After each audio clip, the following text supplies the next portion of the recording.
అందరికీ నమస్కారం. మంచి రోజు बैठे Shri Sandeep Prakash ji, principal chief commissioner, Shrimati Sangeeta ji, principal commissioner, सभी अधिकारीगण आज अपॉइंटमेंट ऑर्डर्स लेने के लिए आए हुए सभी मेंबर्स को और पेरेंट्स को भी सभी को मेरा नमस्कार. ఒక మంచి కార్యక్రమం, నరేంద్ర మోడీ గారికి చాలా ఇష్టమైన కార్యక్రమం రోజ్గార్ మేళా. ఇది 15th రోజ్గార్ మేళా. 14 రోజ్గార్ మేళా కార్యక్రమాలను కూడా పూర్తి స్థాయిలో విజయవంతం చేసుకున్నాం. ఇప్పటి వరకు 9,25,000 జాబ్స్ మనం క్రియేట్ చేసి మనం అపాయింట్మెంట్ ఆర్డర్స్ కూడా ఇవ్వడం జరిగింది. 9,25,000. ఈరోజు 51,000 అపాయింట్మెంట్ ఆర్డర్స్ దేశవ్యాప్తంగా ఇస్తున్నాం. 47 సెంటర్స్లో ఈరోజు కంట్రీ మొత్తం కూడా సెంటర్స్ ఏర్పాటు చేసుకుంటున్నాం. ఈరోజు తెలంగాణలో హైదరాబాద్, సికింద్రాబాద్ 2 సెంటర్స్లో కూడా ఇవాళ అపాయింట్మెంట్ ఆర్డర్ ఇస్తున్నాం. మన సెంటర్లో, ఈ సెంటర్లో నా చేతుల మీదుగా 700 మెంబర్స్కు అపాయింట్మెంట్ ఆర్డర్స్ ఇవ్వడం నిజంగా చాలా గర్వంగా ఉంది, చాలా సంతోషంగా ఉంది.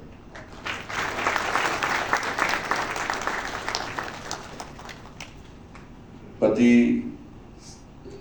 సంవత్సరం కూడా, ప్రతిసారి కూడా ఏ డిపార్ట్మెంట్లో ఖాళీలు ఉన్నాయి, వాటిని ఏ విధంగా భర్తీ చేయాలని చెప్పి ఒక నిష్పక్షపాతంగా, నిజాయితీతోని, నిబద్ధతతోని ముందుకు సాగుతున్న ప్రభుత్వం నరేంద్ర మోడీ గారి ప్రభుత్వం. కానీ మీరు ఎవ్వరు కూడా పైరవి చేయలేదు, ఎవరు కూడా ఎవరికి డబ్బులు ఇవ్వరు, ఎవరు కూడా ఎవరిని కలవలే కూడా. కానీ నీతి నిజాయితీ వల్ల మనం 2022 నుంచి 22 అక్టోబర్ 22 రోజు ఈ రోజ్గార్ మేళాను ప్రారంభించడం. అప్పటి నుంచి ఇప్పటి కూడా ఎలాంటి ఆరోపణలు లేకుండా, ఎలాంటి అక్రమాల అవినీతి తావు లేకుండా ఇస్తూ ఉన్నాం. లక్షల మంది పోటీ పడ్డారు. ఈసారి కూడా ఈ లక్షల మందిలో అన్ని పోటీలను తట్టుకొని వాళ్ళ మీరు 700 మంది ఈ సెంటర్లో సెలెక్ట్ అవ్వడం నిజంగా మీ అందరూ కూడా హర్షం. మిమ్మల్ని ప్రోత్సహించిన తల్లిదండ్రులకు నిజంగా హర్షం వాళ్ళు కూడా. కాబట్టి ప్రతి డిపార్ట్మెంట్లో కూడా ఖాళీలు ఉండడం వల్ల ఉన్న ఉద్యోగస్తుల మీద చాలా ఒత్తిడి, ప్రెషర్ బిల్డప్ అవుతుంది, చాలా బాగా ప్రెషర్ పెరుగుతూ ఉంటుంది. గవర్నమెంట్ యొక్క సంక్షేమ పథకాలు కానీ, అభివృద్ధి కానీ చివరి ప్రాంతాలకు, మారుమూల ప్రాంతాలకు అందరం కూడా చాలా కష్టమవుతుందని భావించినటువంటి నరేంద్ర మోడీ గారి ప్రభుత్వం ఎప్పటికప్పుడు ఖాళీలను భర్తీ చేయడం, అన్ని డిపార్ట్మెంట్లో, వివిధ డిపార్ట్మెంట్స్ అన్నింటిలో కూడా ఖాళీలను గుర్తించి భర్తీ చేయడం లక్ష్యంగా ఇలా ముందుకు సాగుతున్నది. ఎందుకంటే అనేక సంక్షేమ పథకాలు నరేంద్ర మోడీ ప్రభుత్వం అందిస్తున్నది. చిట్ట చివరి వ్యక్తి కూడా సంక్షేమ ఫలాలు అందాలని చెప్పి ఒక లక్ష్యంతో, ఒక అంత్యోదయ సిద్ధాంతంతో నరేంద్ర మోడీ ప్రభుత్వం ఇలా ముందుకు సాగుతున్నది. అందుకే అలా మారుమూల గ్రామాలకు కూడా రోడ్డు సౌకర్యం కల్పించడం కానీ, అన్ని రకాల సంక్షేమ ఫలాలు అందించే ప్రయత్నం చేస్తున్నామంటే ఇవాళ ప్రభుత్వ, కేంద్ర ప్రభుత్వంలోని అన్ని డిపార్ట్మెంట్స్ కూడా ఖాళీలను గుర్తించి ఎప్పటికప్పుడు వాటిని మనం నియామకాలు చేస్తున్నాం. కాబట్టి వాళ్ళ నరేంద్ర మోడీ ప్రభుత్వం సక్సెస్ అయింది వాళ్ళు. కాబట్టి ఇటువంటి ప్రయత్నం మనం ముందుకు సాగుతూ ఉన్నాం.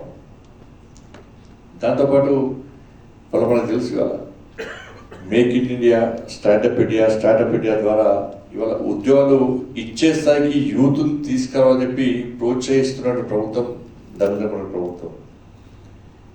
అందుకే 10 lakhs జాబ్స్ మనం ఇవ్వాలని మోడీ గారు సంకల్పించారు. ఇప్పటికే 9,25,000 అయిపోయింది. దాదాపు ఇలా 51,000 ఇవాళ ఇస్తున్నాం మనం.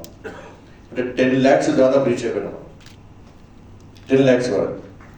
కాబట్టి ఇట్లా అన్ని రంగాల్లో కూడా ఇవాళ మనం ముందుకు ప్రయత్నం చేస్తున్నాం.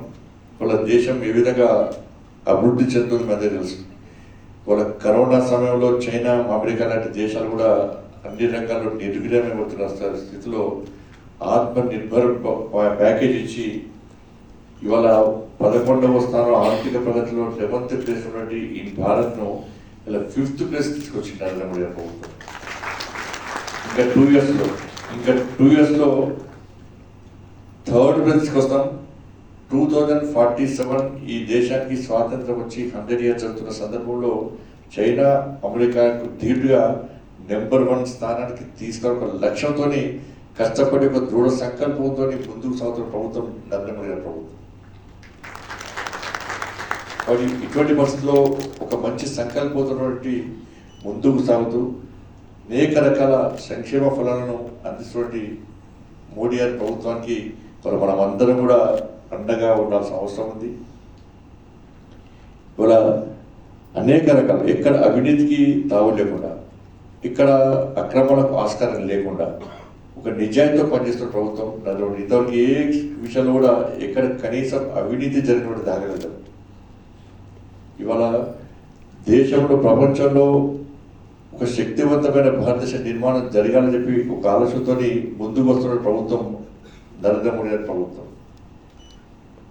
కాబట్టి వికసిత్ భారత్ లక్ష్యమే ఒక సంకల్పం తీసుకొని ముందుకు సాగుతున్న ప్రభుత్వం నరేంద్ర మోడీ ప్రభుత్వం. కాబట్టి ఇటువంటి పరిస్థితుల్లో మనందరం కూడా మోడీ గారి ప్రభుత్వానికి అండగా ఉండాల్సి వస్తుంది. మీరు కష్టపడి అలా ఉద్యోగం సాధించారు.